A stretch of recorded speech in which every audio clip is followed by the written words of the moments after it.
This week on Q&A, author and Hoover Institution senior fellow Thomas Sowell. He recently ended his syndicated column, which he had for 25 years, and he talks about his life and career and his love of photography.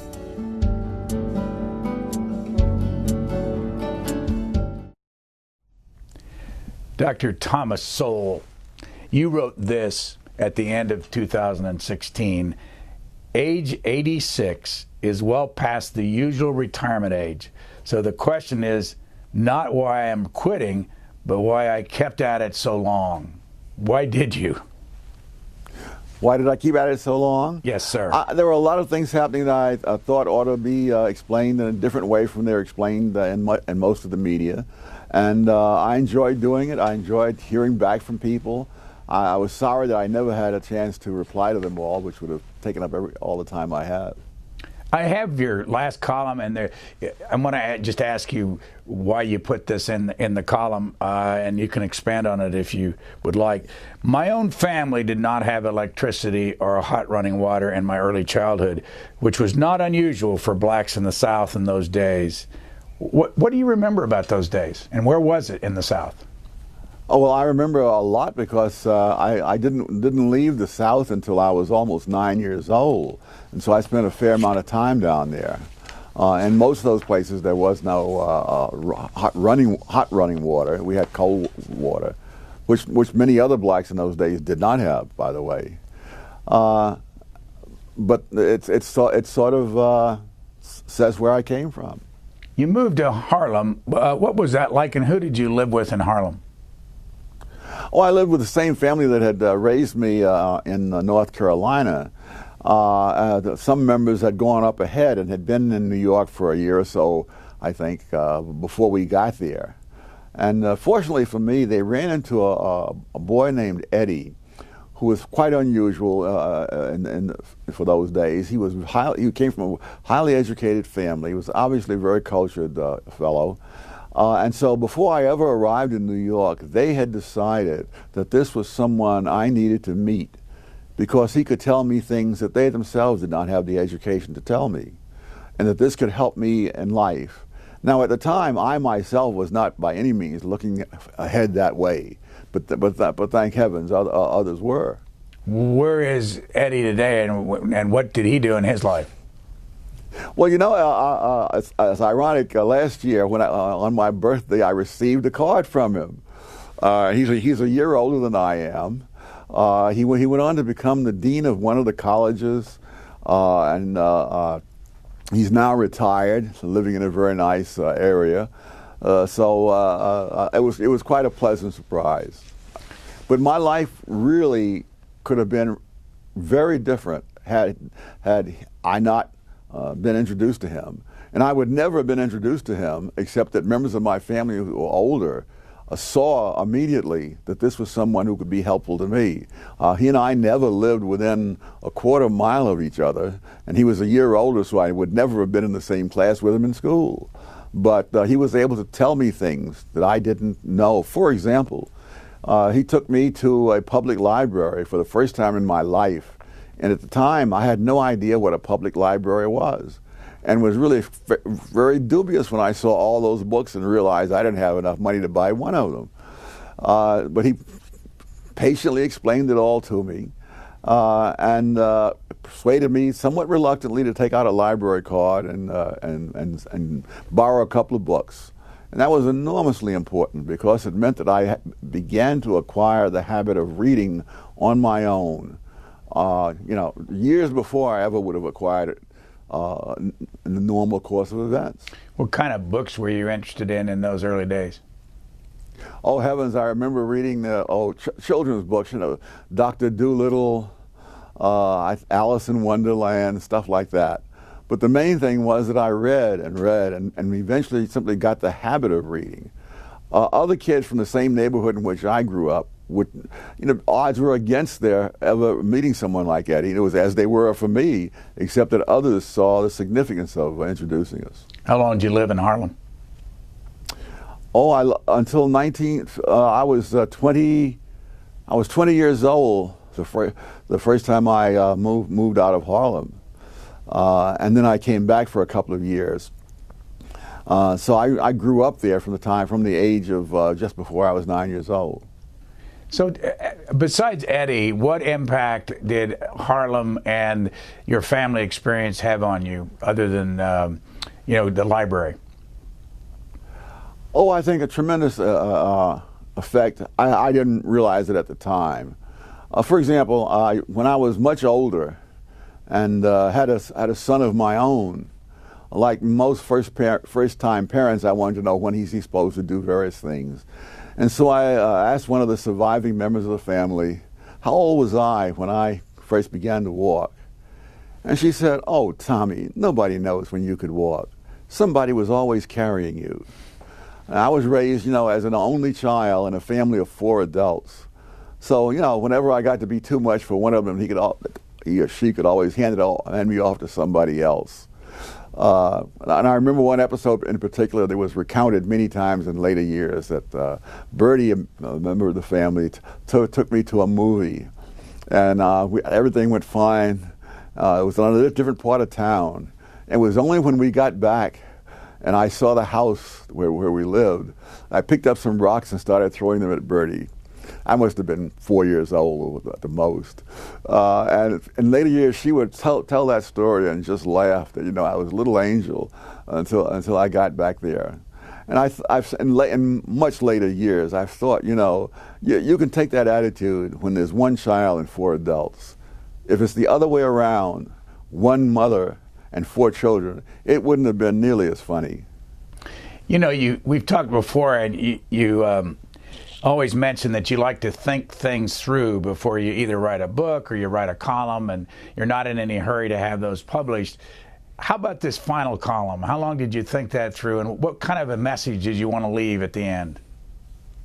Well, I did 2 final ones, but I don't think I took any longer than with the others. I mean, these were thoughts I'd had. I had thoughts of not renewing my contract in some previous years. But my wife always told me that, at the very least, you can blow off steam when things happen in the world that you don't like. But this particular time, I was off taking pictures in Yosemite with some photographic buddies of mine for 4 days. And in all that time, I never watched a television news program. We never read a newspaper. And I thought, this is the way to live. And the only way to live this way is to stop writing the column so that I don't have to be up to date on all the news. And that's the biggest benefit, that when I'm watching a television program and some silliness in politics comes on the air, I can simply switch to the tennis channel or turn to classic movies, or just turn the thing off. Because I feel no obligation now to keep track of things like that. And those kind of things certainly don't do my blood pressure any good. I know, sitting on the Stanford campus in Palo Alto, do you remember when you had your first solid political thought or idea? Oh, yes, heavens. I was 10 years old. And it wasn't really my idea; it's what I had heard. And I had heard that Wilkie was for the rich and FDR was for the poor. And so my first political activism was going around tearing down Wilkie posters in Harlem. Fortunately, there weren't that many Wilkie posters in Harlem, and so I didn't waste a great deal of time on that. Did you consider yourself a Democrat? I don't know well, at that time I was a long way from voting age. But for most of I was a registered Democrat as late as the spring of 1972, for the last time. And since then, I've never been a registered member of any party. That particular year, I was so disgusted with both candidates that I didn't vote at all. And neither of those candidates seemed to be as bad in retrospect as the 2 candidates we had last year. Let me go back to the column and ask you about this paragraph. Years of lying presidents. You're talking about could any president do anything like that today, meaning it was John F. Kennedy you had been writing about, and the Soviet Union, and the trust that people had in the president then. But you say then, years of lying. Democrat Lyndon Johnson and Republican Richard Nixon especially destroyed not only their own credibility, but the credibility which the office itself once conferred. The loss of that credibility was a loss to the country, not just to the people holding that office in later years. Why did you consider both Johnson and Nixon presidencies as lying presidencies? Well, Nixon's the easiest one. I mean, he lied obviously about Watergate. But in retrospect, I think the fact that Nixon was so obviously lying, I regard as almost a virtue. That is, when you saw him on television saying things that turned out to prove to be false, you could see him sweating and so forth. I mean, it didn't take any great insight to know that he was lying even before the evidence came out. With Lyndon Johnson, my gosh, there were so many things he said. He got us into this the Gulf of Tonkin resolution. Later on, turned out to have been by something that was completely overblown in order to give him power to go to war. But at the crucial time in that war, after the Tet Offensive of 1968, the media all said that this uprising of communist guerrillas in South Vietnam would show that our policies had failed, that the communists had won. It so happens that later evidence, including statements by communist leaders themselves after they had conquered Vietnam, was that the American troops had actually wiped out the Viet Cong guerrillas in South Vietnam, and that they were never a serious force thereafter. But what came through the media was that the Viet Cong guerrillas had succeeded, that they had inflicted a terrible loss on Americans, and that the war was unwinnable. Now, if the public thinks the war is unwinnable, that will in fact make it unwinnable. And Lyndon Johnson came on the air, told the truth, perhaps a rare thing for him, and yet he was not believed. And all those in the media who were putting forth what turned out to be completely false stories were believed, and therefore all the 50,000 Americans who lost their lives in Vietnam, winning victory after victory, all of that went down the tubes because the president didn't have credibility when he needed it. What's been the impact of the Vietnam War and the Watergate years on this country? Oh, no question, a great cynicism about the public. If I may go back to John F. Kennedy in 1962, at the Cuban Missile Crisis. Now, I was never a big fan of President Kennedy, and he won very narrowly in 1960. But when he came on the air and told us that the Russians were going to put nuclear missiles 90 miles from the United States, and that he was taking us to the brink of nuclear war to stop them, I thought, he's president. I mean, he's got to do what he's got to do. And it was a very, very tense time. I was teaching at the time, and I remember when I was giving out the assignment to the students in class, I said, the assignment for next week, and I had to bite my tongue to keep from saying, if there is a next week. But there was that kind of confidence. I don't recall anybody raising any fuss with this man for taking this step that really could have been the death of millions. As he well knew. Today, I don't think any president of the United States in the last 30, 40 years could go on the air and do that and have the public behind him. And that's not a problem for him. That's a problem for the country. If you have a president, he has to have the public support, not for his sake, but for the public's sake. Do you remember how you felt about Watergate in the middle of it all? Yes. Someone was trying to get me to accept a presidential appointment in the Nixon administration, and they asked me to send them my vita. And I said, I have to tell you, in order to prevent you from being embarrassed, that I'm very disturbed about what's coming out about Watergate. And at some point, I may find it necessary to criticize the President of the United States. And the guy at the White House said to me, Tom, if we let that stop us, we never will get these jobs filled. Phil, send us your resume. And what'd you do? No, I decided I didn't want the job anyway. While you're on that, we've got some video of you back in our talk in 2005 talking about an offer you had in the Ford administration. And as people listen to this, they have to keep in mind when you're telling this story that there was a Democratic Senate at that time. Let's listen to this, and you'll see what you said back in 2005.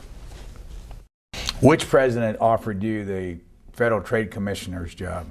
President Ford. What were the circumstances? They had a vacancy. It was 1976, and they offered it to me, and I agreed to take it on condition that if there's any opposition that arises, they let me know. I'll withdraw because I don't have time to play Washington games. And I kept calling there and asking the guy at the White House who's handling this, is there any, I don't hear anything, what's going on? And he said, oh, no, it's just taking time. And eventually I was in Washington, so I went up to the Hill and talked to the staffer of this committee that handled this. And he said, we've gone over your record with a fine-tooth comb. We can find nothing to object to. And therefore, we're just not going to hold hearings. Because this is an election year, we expect our guy is going to be elected, and he'll appoint his own man. What burned me was that he said, and I said, did you tell the White House this? He said, we told the White House this months ago. And would you have taken that job had they cleared you in the Senate?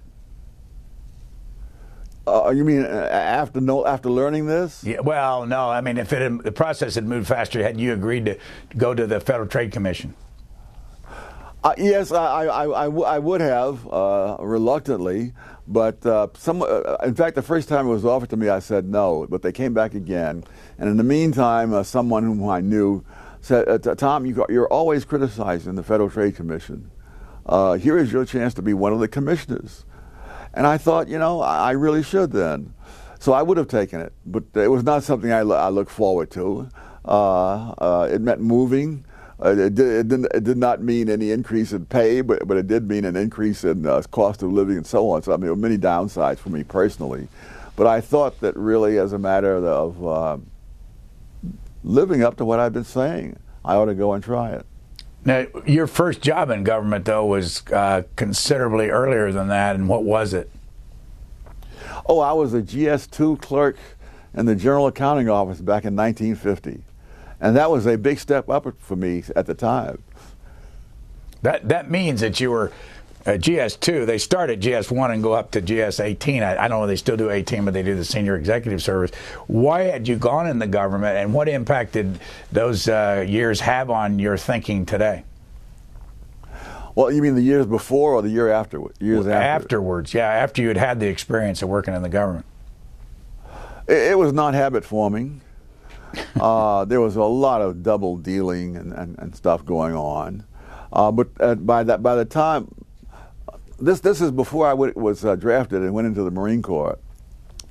But after I came out, went back eventually to that job. But now I realized I had the GI Bill to back me up, and that I would now try to go to college, and so I never regarded that as a career thing. I just, it was something I would do. And that gave me a great deal of freedom, because for one thing, there's one example of the freedom.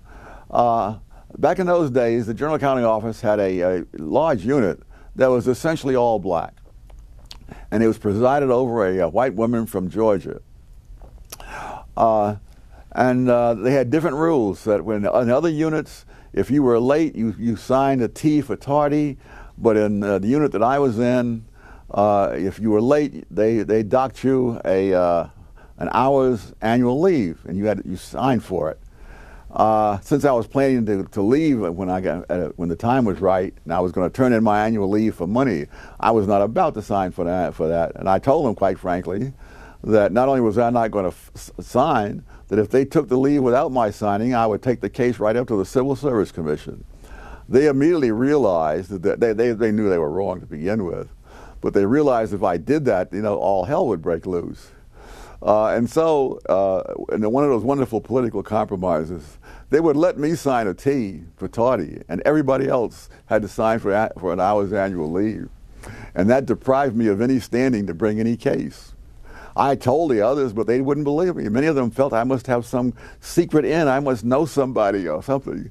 But that was the way it was. The other thing was, the other people were career civil servants. And so they knew not to make waves. I really didn't care because I wasn't planning to be there that long. Did you ever ask anybody then why in the world they would have two separate, ideas about if somebody was late, why they would do one with the whites, one with the blacks? No, because I mean, I think if you put a white woman from Georgia in the 1950s in charge of a black unit, that's what you expect to happen. Talking about your last words that you wrote, at least in your columns, for was it Creative Services, Creators Syndicate. Syndicate. I'm sorry. You say the first column I ever wrote 39 years ago, and this is you wrote at the end of 2016, was titled "The Prophets of Doom."